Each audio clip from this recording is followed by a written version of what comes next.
이 시간 함께 말씀 나누기 원합니다. 한번 본문부터 먼저 읽어볼까요? 출애굽기 28장 31절부터 38절까지입니다. 저 한 절 읽고 그 다음에 여러분 한 절 읽겠습니다. 돌아가면서 읽을게요.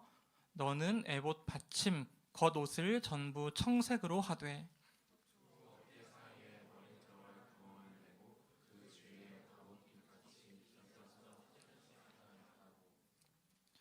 그 옷 가장자리로 돌아가며 청색, 자색, 홍색 실로 석류를 수놓고 금방울을 간격을 두어 달되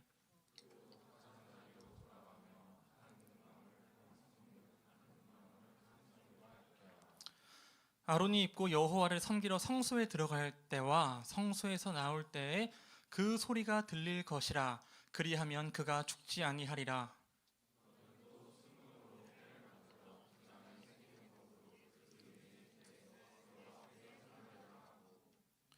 그 패를 청색 끈으로 관 위에 매되 곧 관 전면에 있게 하라.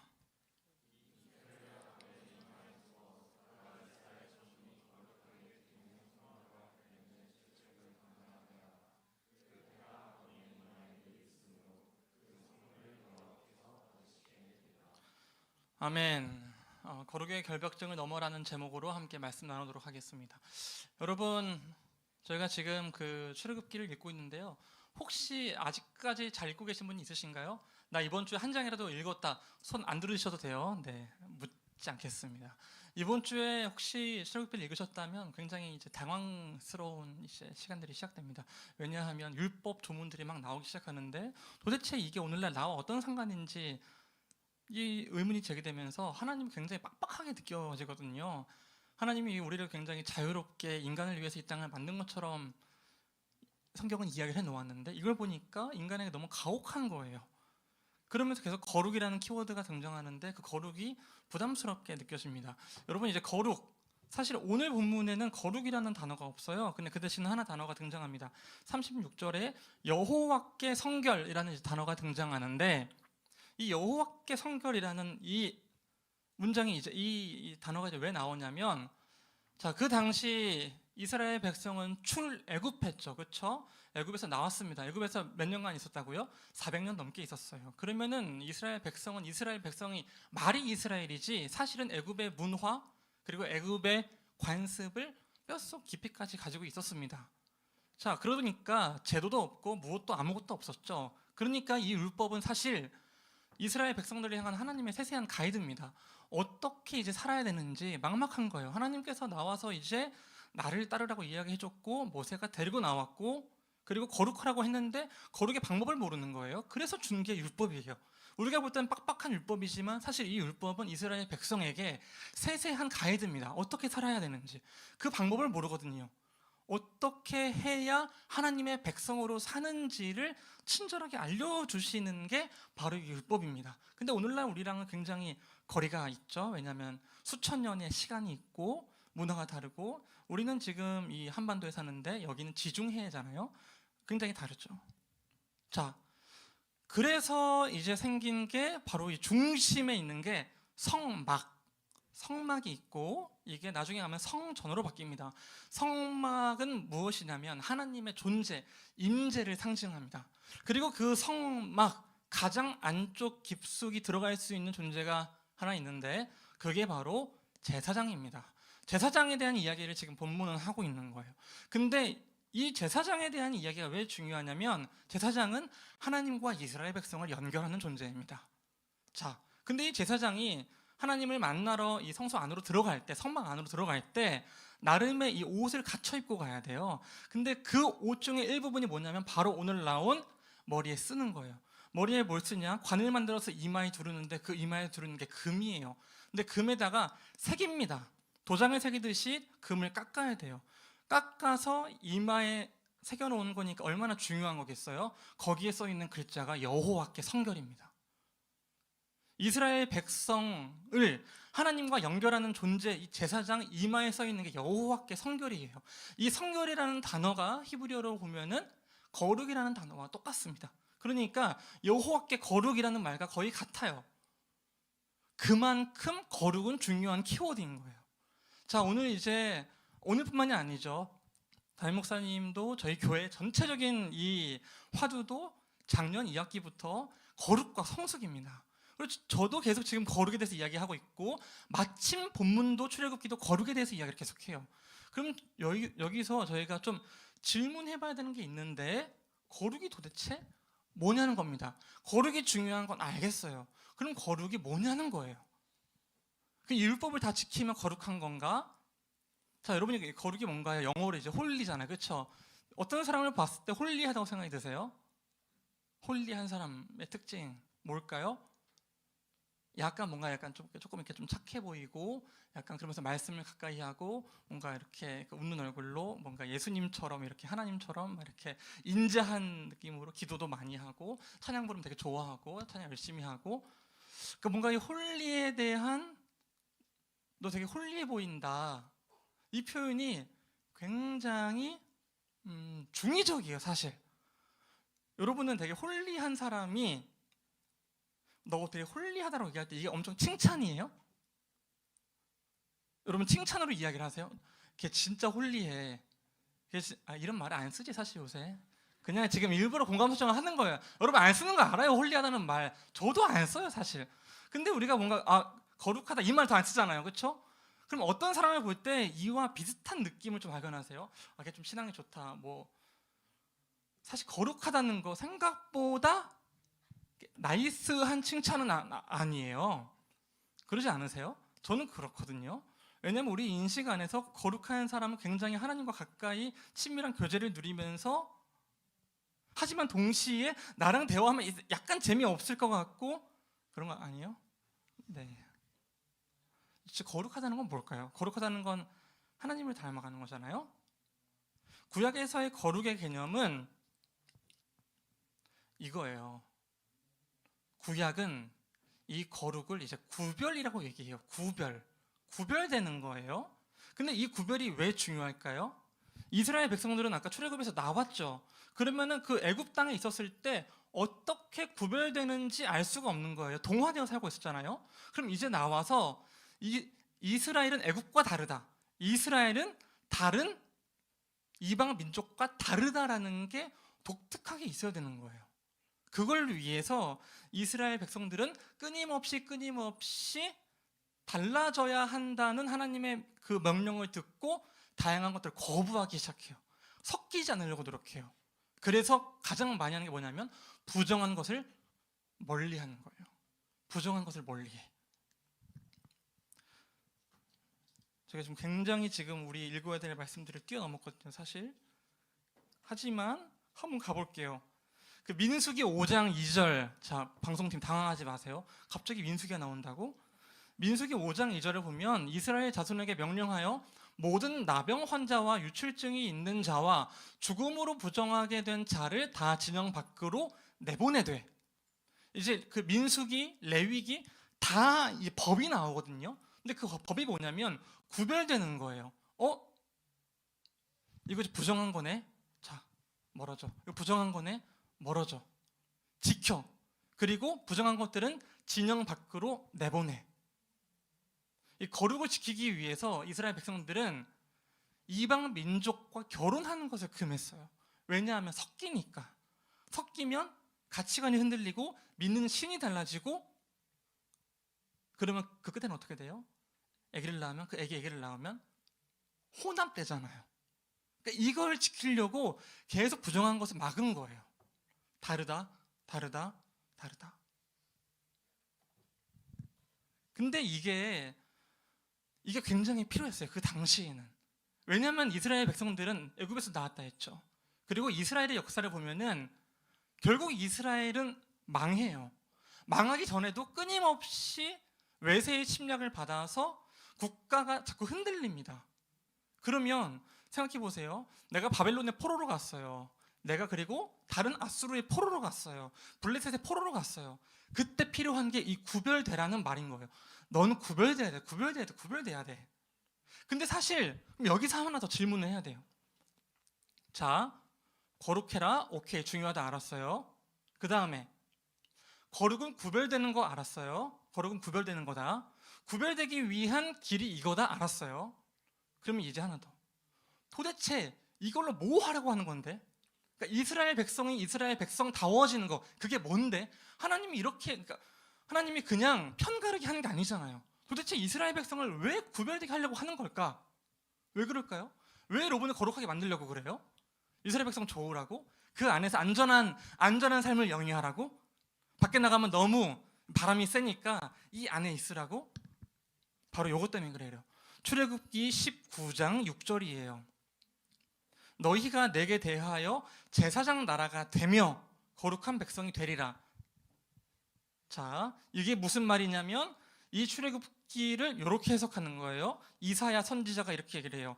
이사야 42장 6절.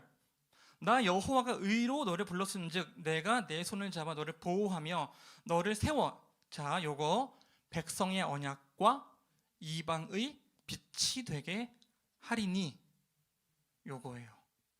자, 이스라엘 백성이 왜 거룩해져야 된다고요? 하나님이 왜 너를 보호하며 세웠다고요? 백성의 언약과 이방의 빛이 되게 하리니. 여기서 하나님의 목적이 이제 드러나는 거예요. 첫 번째, 불러서 구별시켰어요. 자, 근데 이게 밖에 있는 이방 민족으로부터 격리시켜서 얘네만 보호하려고 한 게 아니라 하나님의 원대한 꿈은 얘네로 하여금 그 이방을 다시 바꾸게 하는 거라고요. 아이러니하게도 이방으로부터 구별된, 구분된 거룩한 이 백성이 이방의 빛이 되는 거예요. 그 당시 이방이 어땠길래? 자, 여러분 이제 잘 아는 우상들 한번 얘기해 볼까요? 성경에 뭐 바알과 아세라와 여러 가지 있잖아요. 근데 이 바알과 아세라가 이야기하는 내포되어 있는 그 힘은 뭘까요? 의미는 뭘까요? 그 당시 신은 이 다 의미가 있거든요. 상징성이 있는데 바알, 아세라, 권력과 힘과 다산과 풍요거든요. 뭘까요? 권력지향적이에요. 그리고 그 당시 이방 종교에서 가장 많이 성행하던 게 뭔 줄 알아요? 인신제사예요. 사람을 제물로 드리는 거.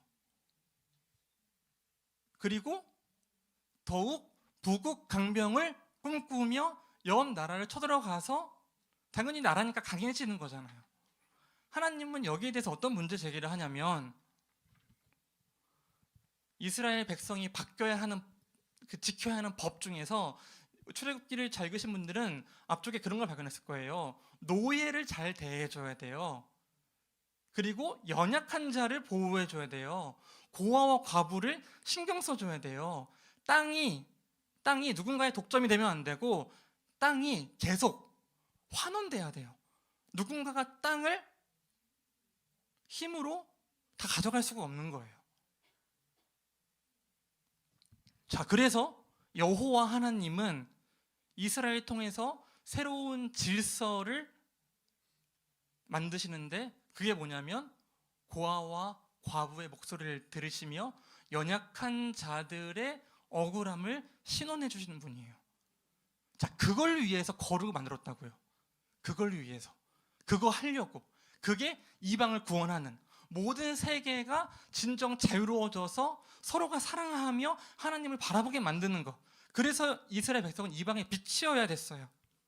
근데 문제는 뭐냐면 시대가 지나면서 이스라엘 안에 있는, 인간 안에 있는 그 욕망과 오만함 때문에 목적은 사라지고, 그러니까 이유와 목표, 거룩의 이유와 목표만 사라지고 그 가이드만 남은 거예요. 가이드만. 이렇게 봐볼까요, 한번? 아까 그 이사야 이야기 좀 더 해볼게요. 자, 하나님이 제일 중요한 게, 하나님이 예배하는 거 되게 중요하게 여기시죠, 그렇죠? 예배에 목숨 걸어야죠, 여러분. 하나님이 제사에 굉장히 중요하잖아요. 이사야 1장 13절을 보면 이렇게 나옵니다. 헛된 재물을 다시 가져오지 말라. 분향은 내가 가증히 여기는 바요. 말이 안 돼요. 분향 가증히 여기는 게 아니에요. 이거 하라고 했어요. 월삭과 안식일과 대회로 모이는 것도 그러하니? 아니죠. 안식일을 구분하여 거룩히 지키라고 했어요. 성회와 아울러 악을 행하는 것을 내가 견디지 못하겠노라. 지금 이사야서를 보면은 하나님이 지금 잔뜩 화가 났어요. 왜 화가 났냐면, 얼마나 화가 났냐면 하나님이 그렇게 강조하던 거룩히 안식일을 지키라고 했는데 언제나 제사, 예배, 분향 우리 다 배웠잖아요. 출애굽기에서 나왔잖아요. 그거 되게 중요한 거. 그걸 하지 말라는 거예요. 왜냐하면 너희가 악을 행하는 것을 내가 견디지 못하겠다는 거죠. 유리된 거예요. 목표는 없고 목표는 짓밟히고 가이드만 남은 거예요. 자, 이사야 1장 17절에 이 내용이 딱 나와요. 선행을 배우며 정의를 구하며 학대받는 자를 도와주며 고아를 위하여 신원하며 과부를 위하여 변호하라 하셨느니라. 하나님이 그래서 그 뒤에 선지서를 더 가보면은 이스라엘 백성을 향해서 선지자들이 이렇게 얘기를 합니다.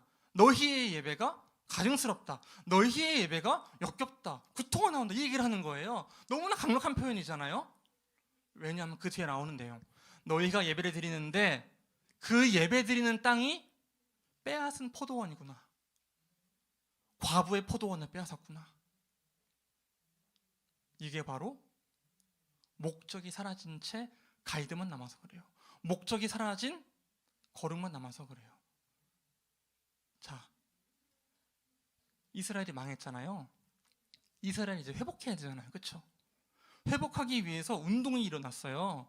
그 운동이 뭐냐면 율법을 다시 지키자는 운동이었어요. 그 운동에 앞에 서 있던 사람들이 바로 바리새인들이에요. 바리새인들은 율법을 다시 지킴으로써 하나님께서 다윗과 같은 왕을 다시 보내줄 거라고 생각을 한 거예요. 그러다 보니까 뭐가 강조돼요? 거룩, 구별, 부정한 것은 진영 밖으로. 그러면 뭐가 남을까요? 혐오가 남아요. 무슨 혐오가 남냐면 이방에 대한 혐오가 남습니다. 자, 바리새인들이 가장 극명하게 유대인들이 껄끄러워하던 게 뭐죠?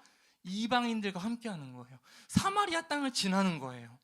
이방인과 섞인 그 사마리아인들을 향해서 공격하기 시작하는 거예요. 예수님이 나사렛에서 나셨는데 나사렛에서 어떻게 선한 것이 나오겠느냐라고 이야기를 하거든요. 왜 그러냐면 나사렛은 윗동네예요. 윗동네, 섞인 동네.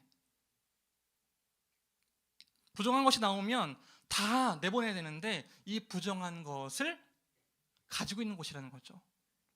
그러니까 그 이방을 향한 혐오가 생기기 시작했던 거죠.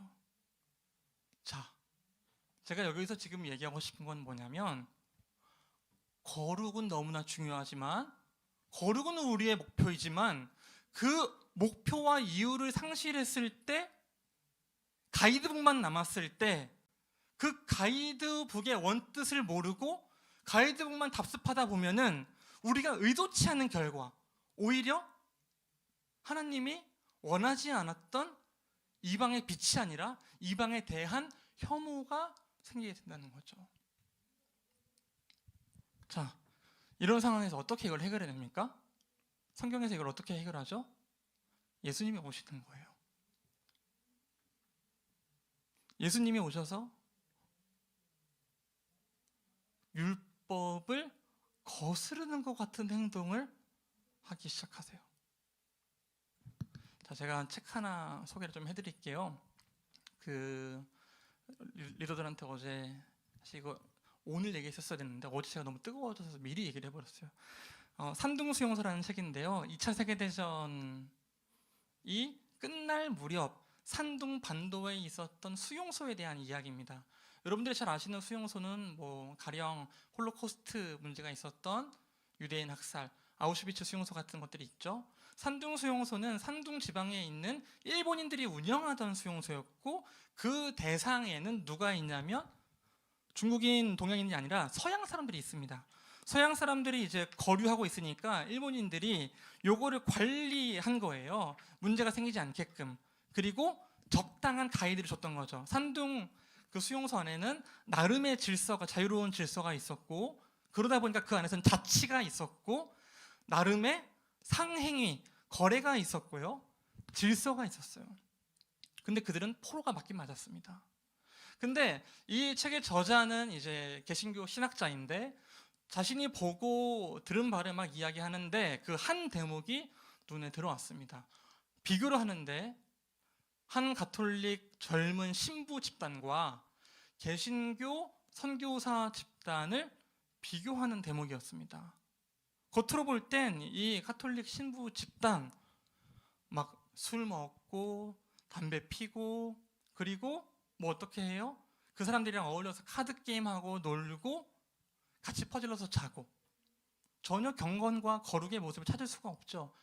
근데 여기서 개신교 선교사님들 언제나 모여서 기도하고 말씀 읽고 그리고 성경 보고 이 말 그대로 진짜로 이 정말 어려운 상황인데도 거룩을 잘 지켜나가는, 경건을 잘 지켜나가는 거예요. 근데 재밌는 건 본국에서 구호 물품이 도착하면서 생겨요. 가톨릭 젊은 신부들은 그렇게 흥청망청 세상 사람과 똑같이 사는 것처럼 보였지만 본국에서 온 구호 물품을 자신들이 사용할 최소한의 것만 남겨놓고 모두에게 공평하게 분배합니다. 근데 영국과 미국에서 온 선교사님들 그 본국에서 온 물품을 독점하고 팔기 시작하는 거예요.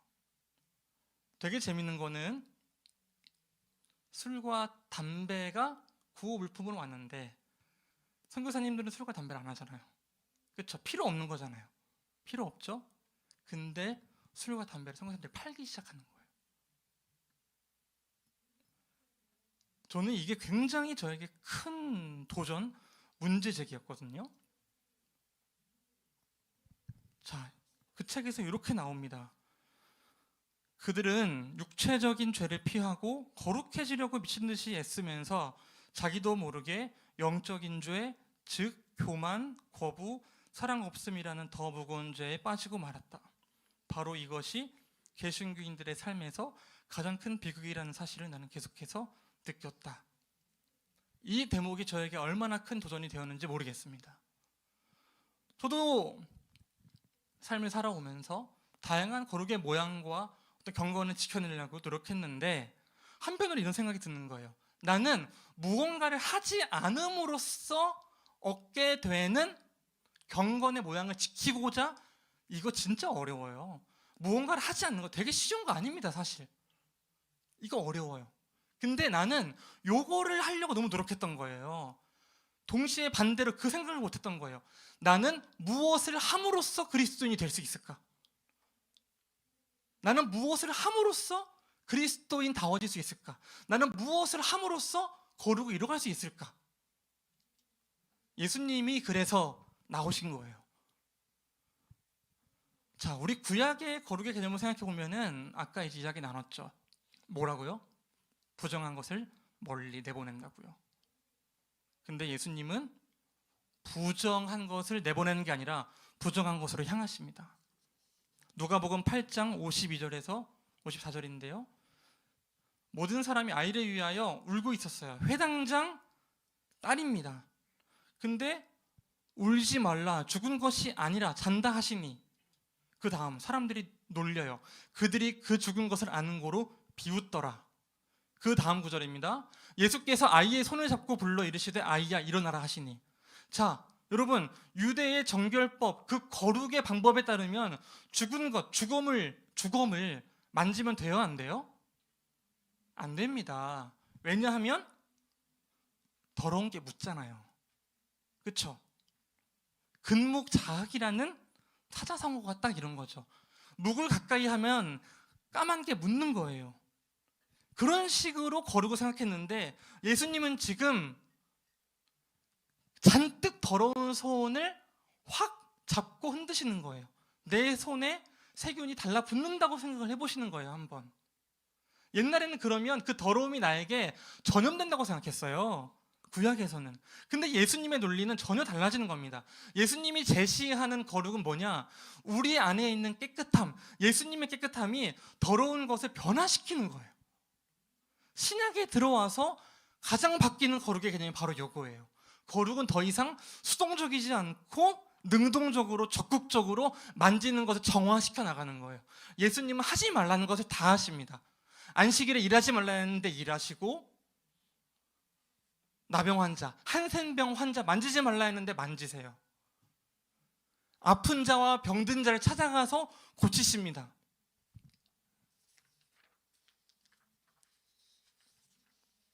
이게 뭐라고요? 이게 거룩이라고요. 예수님이 바꿔내려고 했던 거룩의 이미지라고요. 예수님 왜 그럴까요? 우리가 지금 시간이 지나오면서 원래 하나님이 왜 우리한테 거룩하라고 했는지 그 목표와 이유를 잠시 잊어버린 거예요.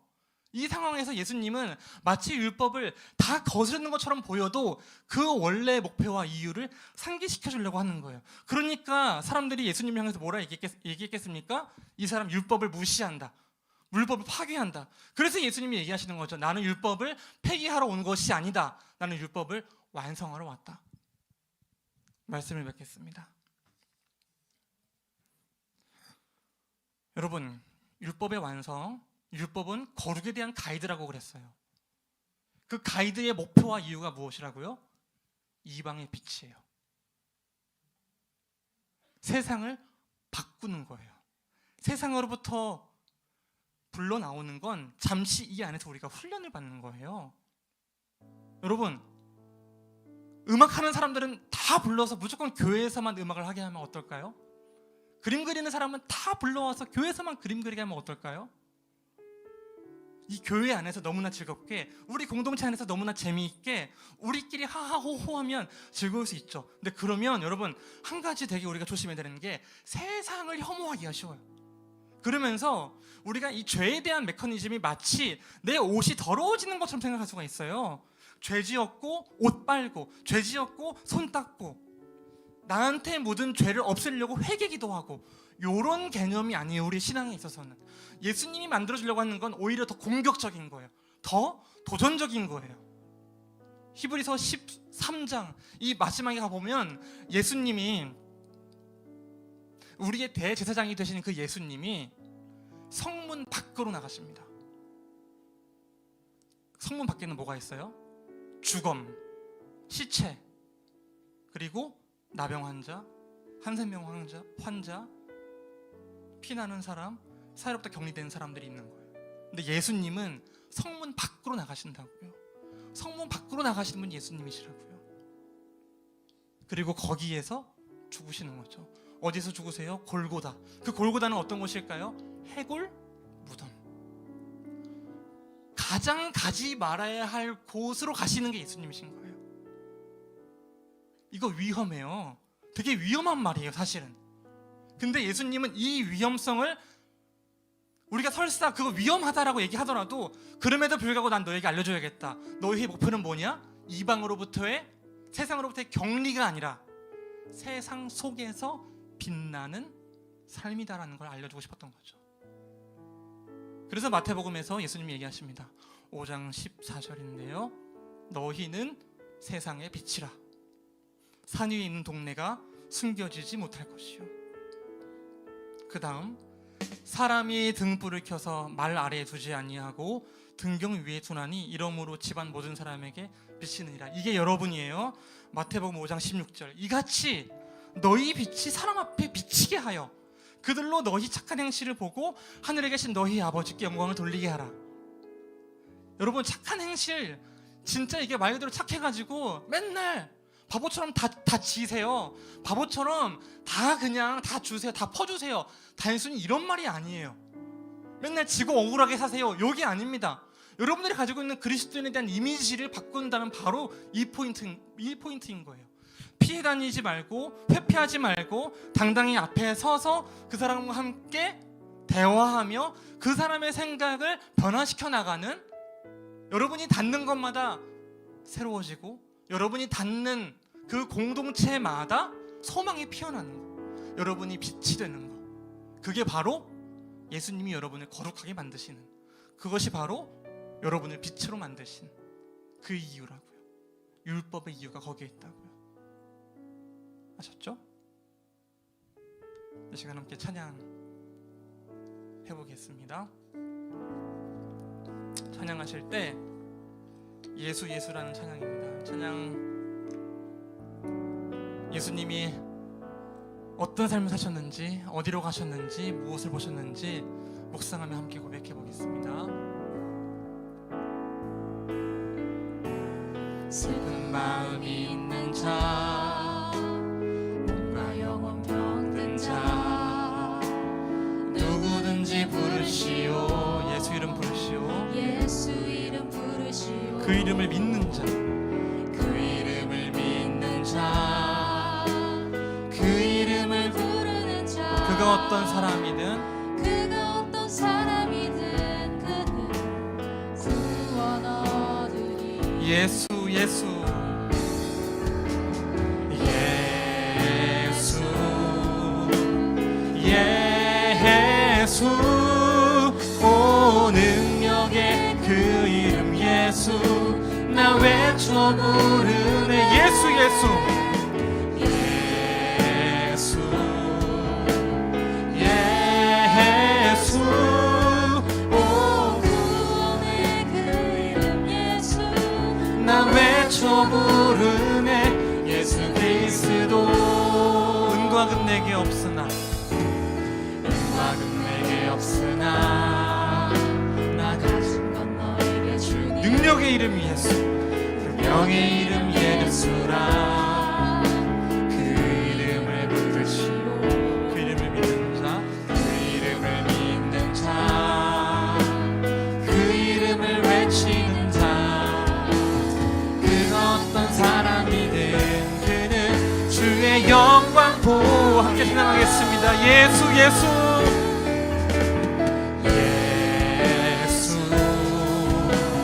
예수 오 능력의 그 이름 예수 나 외쳐 부르네.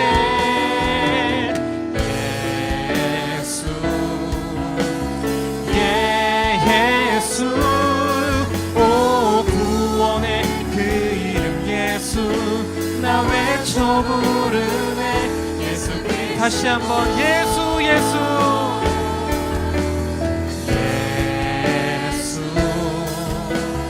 예수 오 능력의 그 이름 예수 나 외쳐 부르네. 예수 예수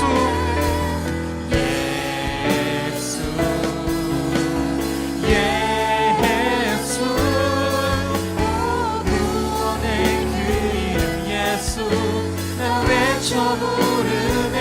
예수 우리에게 주신 영광의 이름, 영광의 이름 나온 지정탐하리. 세상에 크게 외쳐 부르리. 예수 그리스도 예수 예수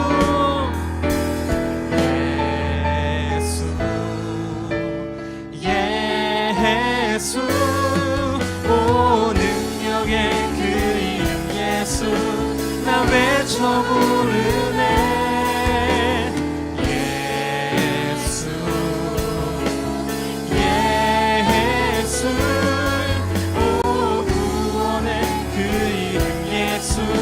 나 외쳐 부르네. 예수 그리스도.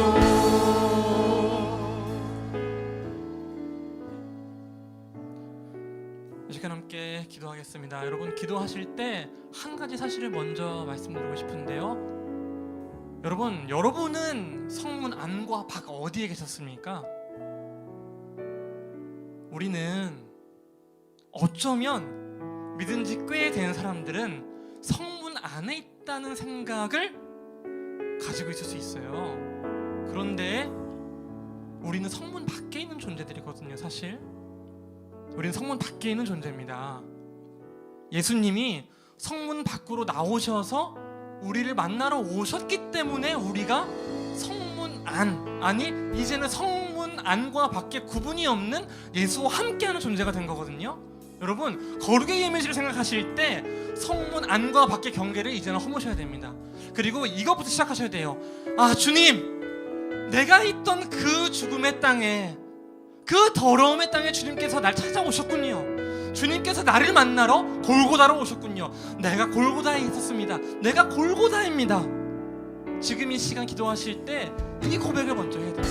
이 고백을 함께 정말 마음을 담아 내가 골고다입니다. 내가 성문 밖에 있는 구별되어져서 사실은 더럽다고 여겨지던 그 존재입니다. 이러한 고백이, 이러한 인정이 여러분 오늘 예배 가운데, 기도회 가운데 있기를 소망합니다. 기도하실 때 주여 한번 부르시고 내가 골고다입니다. 함께 기도하도록 하겠습니다. 기도하겠습니다. 주여, 주님 아버지, 우리가 새로운 사실을, 아니 이전에 잊고 있었던 그 사실을 깨닫게 해주시옵소서. 주님께서 나를 찾아오실 때 그 찾아오시는 길이 성문을 넘어 더러움이 가득한 해골이 있는 죽음의 땅이었다는 것을 내가 깨달아 알게 해주시옵소서. 내가 오만하지 않게 해주시옵소서. 내가 교만하지 않게 해주시옵소서.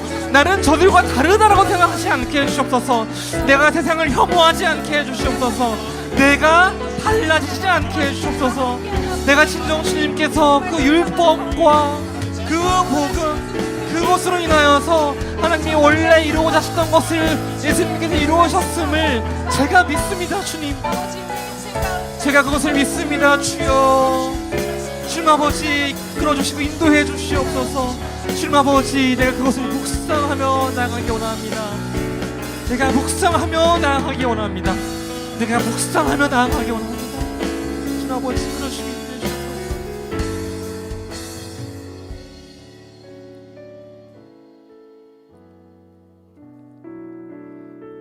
여러분, 이 내가 골고다라는 이 낯설고 생경한 고백이 사실은 우리에게 엄청난 위로이고 소망입니다. 우리가 죄책감에 힘들어할 때, 내 손에 묻은 더러움 때문에 내가 스스로 불결하다 생각할 때, 내가 스스로 이 모습이 과연 주님께 받아들여질 수 있냐고 예수님께 외칠 때, 예수님은 그것이 전혀 문제가 되지 않는다고 얘기하고 계시는 거거든요. 여러분이 어떠한 존재든지, 여러분이 어떠한 모습이든지, 예수님이 여러분으로 향하여 가는 그 길에 어떠한 장벽도 소용이 없습니다. 예수님은 골고다까지 극복하시는 분이시기 때문입니다. 이 시간 우리를 위로하시는 그 주님의 미세하고 세미한 음성을 들어보며, 아, 주님 그렇게 나를 찾아오셨군요. 그렇게 나를 만나주시는군요. 잠시 그 주님의 사랑과 그 뜨거움을 묵상해 보기 원합니다.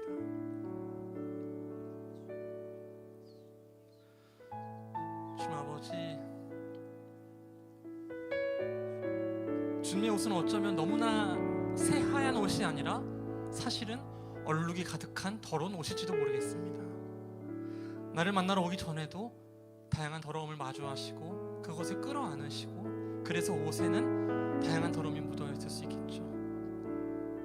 내가 그래서 주님께 폭 안길 수 있습니다. 내가 감히 주님의 옷을 더럽힌다는 생각을 하지 않고 폭 안길 수 있습니다. 왜냐하면 주님의 손에는 먼지도 묻어 있고 상처도 있고, 그럼에도 불구하고 나를 폭 안아주시는 분이시기 때문입니다.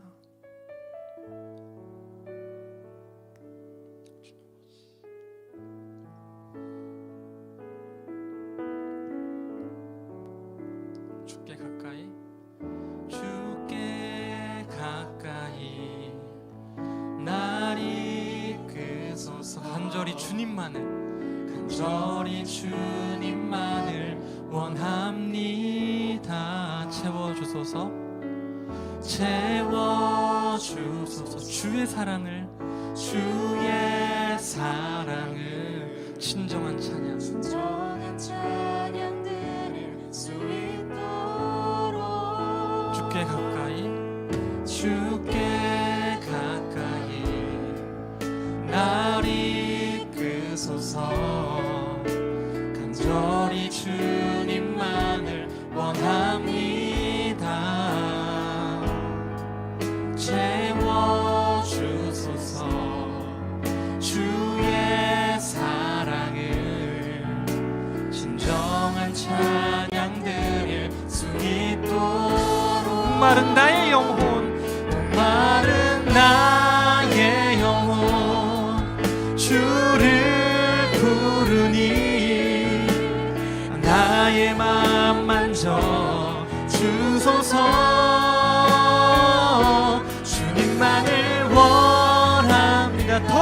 원합니다. 더 원합니다. 나의 맘 만져 주소. 다시 한번 목마른 나의 영혼, 목마른 나의 영혼 주를 부르니 나의 맘 만져 주소서. 주님만을 원합니다. 더 원합니다. 원합니다. 나의 맘 만져 주소서. 지금 마지막으로 함께 기도하겠습니다. 기도하실 때 주님, 내가 주님께로 가까이 갑니다. 내가 주님께로 가까이 가서 푹 안겨봤기 때문에 그 사랑의 뜨거움이 얼마나 큰지 알기 때문에 내가 다른 사람을 향해서도 가까이 갈 수 있습니다. 내가 이제는 더러운 옷을 입은 사람들, 만나기 싫은 사람들, 소외되어서 굳이 내가 같이 할 이유가 없는 사람들, 우리 속으로 말해서 말하기 싫은 사람들, 만나기 싫은 사람들, 구태여 말해서 고 싶지 않은 사람들, 무시할 만한 사람들, 놀고 싶지 않은 사람들까지도 내가 찾아가서 만날 수 있습니다. 왜냐하면 장벽이 없기 때문이다. 장벽이 없다는 것이 무엇인지를 예수님을 통하여 경험했기 때문입니다. 예수님으로 인한 사랑을 내가 충분히 느끼고 내 이웃에게 흘려보낼 수 있게 인도해 주시옵소서. 다 함께 주여 한번 부르시고 마지막으로 뜨겁게 함께 기도하겠습니다. 기도하겠습니다. 주여. 하나님, 우리가 진정 주님께 가까이 가기 원합니다. 가까이 가서 주님의 사랑을 오롯이 경험하기 원합니다. 주님께서 내 안에 묻은, 내 옷에 묻은 그 더러움과 티를 겁내지 않으시고 나를 껴안으십니다. 심지어 골고다라 할지라도, 죽음이라 할지라도, 해골이라 할지라도 그것을 품어내시는 주님, 내가 주님께 푹 안겨봤기 때문에, 내가 주님께 담겨봤기 때문에 다른 사람들을 담글 수 있게 인도해 주시옵소서. 내가 세상을 혐오하지 않고 세상을 사랑할 수 있게 해주시옵소서. 주님께서 세상을 이처럼 사랑한다 하셨습니다. 내가 그 세상을 품어내게 해주시옵소서. 내 안에 굳건한 마음이 생길 수 있게 해주시옵소서. 내가 진정 사랑함으로 그들을 품어낼 수 있게 해주시옵소서. 내가 이 결벽증과 같은 거룩에 부담감을 떨치고 내 손에 당당하게 그 티를 묻혀가며 때로는 상처가 나며 뜨거운 사랑을 할 수 있게 인도해 주시옵소서. 주님 아버지, 주님 아버지, 이끌어주시고 인도해 주시옵소서. 아버지, 진정 주님의 사랑으로 인하여 우리가 그 놀라운 사랑을 경험하며 그 놀라운 사랑과 그것을 흘려보내는 기쁨을 알 수 있게 해주시옵소서.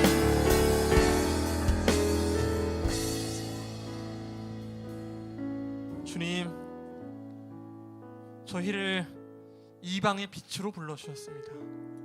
저희로 하여금 너희는 왕같은 제사장이라고 하십니다. 주님, 저희가 세상과 하나님을 연결하는 통로가 될 수 있게 해주시옵소서. 저희를 세상의 빛이라 불러주셨습니다. 숨겨지지 않는 산 위에 있는 동네라고 하셨습니다. 저희가 빛과 같이 살아가며 세상 가운데서 주님을 증거하는 능동적인 거룩, 뜨거운 사랑의 폭탄이 될 수 있게 인도해 주시옵소서. 주님께서 가르쳐주신 기도로 예배를 마치겠습니다.